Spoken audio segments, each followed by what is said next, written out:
자, 오늘은 서울에 있는 아파트 낙찰 사례를 좀 설명드리려고 합니다. 낙찰 사례 중에서 낙찰 후 미납이 발생됐고, 그러고 나서 다시 재경매가 이루어진 케이스들이 많이 있습니다. 그래서 그런 케이스들 중에서 어떤 경우들이 있는 건가, 우리는 어떤 걸 주의해야 되는 거를 중심으로 좀 설명드리려고 합니다. 지금 명목동에 있는 아파트고요. 아파트가 겉으로 봐서도 지금 우수하게 보입니다. 자, 우선 이 흐름을 보니까요. 2023년 8월에 감정을 했습니다. 22년도, 23년도는 감정가가 매우 많이 올라가 있을 때 시기예요. 그래서 이때 감정을 얼마로 했냐? 11억 정도로 했습니다. 자, 그 다음에 첫 입찰이 24년 4월에 진행이 됐어요. 24년 4월에 진행되고 나서 6월에 낙찰을 바로 89%로 낙찰을 받으셨습니다.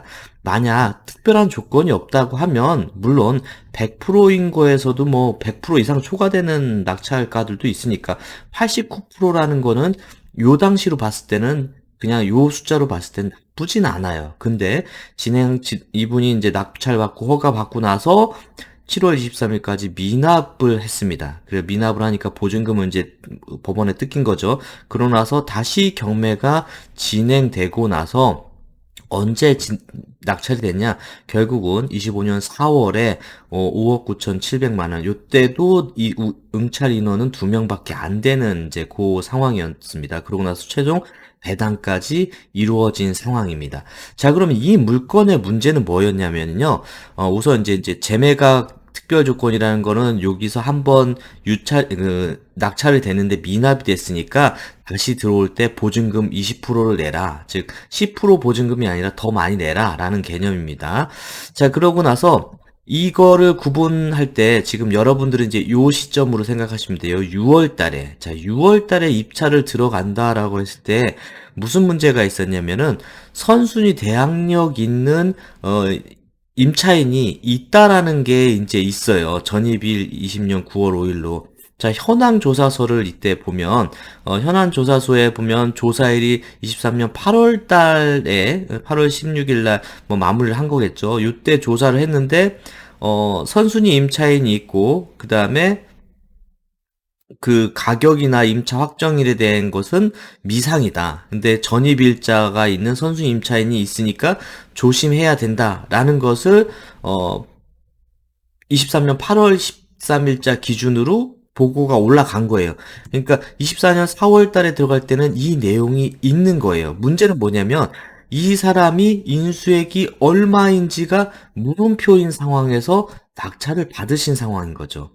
자, 그러면 이제 그러고 나서 이제 그 권리 관계를 보니까 21년도에 6억에 매매를 하고 6억? 너무 싼 거 아닌가? 그 다음에 근저당권을 3억 6천을 21년 7월에 했어요. 자, 전입세대는 20년 9월이니까 근저당권보다도 앞서고, 그 다음에 소유권 이전 시기보다도 앞섰다. 그러면 결국은 이 소유권 이전할 때 앞서 있는 세입자를 떠안으면서 인수한 개념일 수도 있겠다라는 생각도 한번 생각할 수 있습니다. 보니까 이게 매매는 17년이고, 죄송합니다. 전입세대가 20년이니까 인수하고 나서 전세로 이어진 좀 상황이 단순한 상황은 아닙니다. 근데 제가 포커스 맞춘 거는 21년 7월 달에 또 근저당권을 설정을 했다라는 거예요. 또, 자, 그러면 근저당권 설정할 때요, 이 세입자에 대한 사항은 명확하게 이 근저당권자한테 보고를 해줘야 돼요. 그렇지 않고서는, 대출이 일어나지 않습니다. 그러니까, 여기 지금, 그 세입자가 인수액이 얼마인지 몰랐다 현장 조사할 때 법원에 집행관이 가서 조사한 거는 한계가 있기 때문에 몰랐다 하더라도 요 그 1순위 근저당권 말소기준 권리로 갖고 있는 이 근저당권자는 요 전세 계약서를 가지고 있을 겁니다. 그러면은 최소한 이 사람한테 문의를 해봐야 되지 않았을까 생각이 들어요. 그리고 여러분들이 이런 상황이면 문의를 해봐야 되고요. 자, 그러고 나서 지금 보니까 결국 이제 요거는 인수해야 된다라고 확정을 해놨습니다. 자, 그러면은 앞에 우리가 이 물건이 선순위 임차인이 있는 물건이라고 하면 대단히 쉽게 접근할 수 있는데 선순위 임차인 있는 물건인데 인수할 액수가 모르기 때문에 이게 위험으로 나오는 겁니다. 그러면 우리가 아까 말씀드린 이 근저당권자한테 물어보는 거 또 다른 방법은 뭐냐면 이쪽 시세의 전세 시세에 대한 것을 한번 조사해 보는 부분도 필요해요. 자, 그래서 거래 년도가 지금 이제 18년도니까 다시 창을 띄워서 자, 전세와 매매 외에 20년도 당시에 20년 9월이 이제 전입 일자로 돼 있으니까요. 자, 이 날짜 기준에 그 거래 수준을 보실 수가 있겠죠.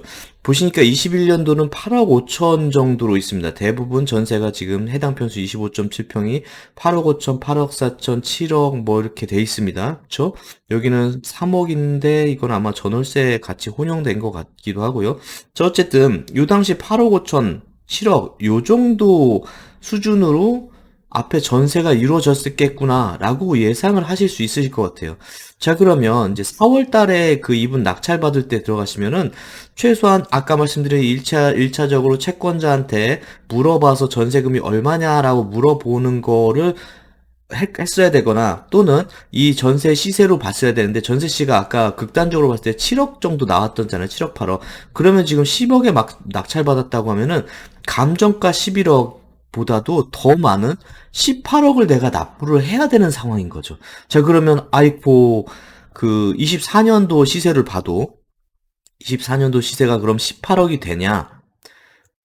자, 24년도 시세 보니까 12억 정도가 끝이에요. 그렇죠? 24년도 12억. 그러니까 18억을 주고 낙찰을 받게 되는 상황이 나오니까 보증금을 그냥 차라리 포기한 부분이 되겠죠. 보증금을 얼마를 포기했냐? 지금 이제 7억 6,500에 10%이니까 한 8천만 원, 7,600만 원 정도 이상을 포기를 한 상황이 된 거죠. 그거를 포기하는 게 낫지 18억을 주고 12억짜리 사는 거는 더 마이너스가 되는 거죠. 자, 그래서 지금 아까 말씀드린 대로 인수액에 대한 것이 확정이 안 되는 상황이니까 계속 유찰이 되고 있는 겁니다. 자, 그러고 나서 이분은 왜 무슨 용감하게 이걸 낙찰을 들어갔나 보니까 이게 있어요. 24년 12월 9일 날 채권자가 임대차 내역 확인서를 제출하고 그때 임차 보증금이 6억이라고 했습니다. 즉 지금 여기 지금 12월 10일까지 12월까지 계속 유찰이 되니까 유찰이 되면은 어떻게 되는 거예요? 채권자 입장에서는 계속 가격이 떨어지는 거니까 자기 채권 회수 자체가 좀 어려워지는 상황이니까 자기가 가지고 있는 정보를 제출하게 된 거죠. 그러니까 요 이제 4월 달에 입찰하시는 분은 요 6억이라는 거, 임차보증금 6억이라는 것을 확인을 하고, 6억이니까 내가 지금 25년도 4월 기준으로 6억 정도 쓰셔서 12억 정도의 낙찰을 받겠다라고 해서 들어가서 최종 배당까지 끝난 거죠. 자, 그럼 25년도 4월 기준으로 봤을 땐, 그냥 시세 정도입니다. 시세 정도입니다. 그렇기 때문에 경매로 물론 물건이 안 나와서 시세로라도 사야 될 필수적인 요인이 있다라고 하면은 이제 당연히 사셔야 되겠지만 결국은 낙찰을 받았는데 부동산으로 경매를 통해서 싸게 낙찰 받은 게 개념이 아니라 여기 5억 9,700 한 6억 정도에 또 6억 있으니까 12억 뭐 그 정도 시세로 그냥 매입을 한 개념이 된다라고 이렇게 이해를 하시면 될 것 같아요. 자, 그래서 오늘 제가 드리고 싶은 말씀은, 자, 선순위 임차권이 있는 물건은, 인수액이 명확하게 정해져 있기 때문에 계산하기가 편한 부분인데, 이렇게 인수액이 미상이다라고 하는 경우에는, 1차적으로 채권자한테 요 사항에 대해서 문의를 하거나, 시세를 판단하거나, 그러고 나서도 더 보수적으로 판단해서 들어가야지, 안 그렇고, 이렇게 용자가 되면은 안 된다라는 걸 좀 설명드리고 싶어서, 사례를 하나 분석해 드렸습니다. 자, 그래서 오늘 강의는 이렇게 마무리하도록 하겠습니다. 감사합니다.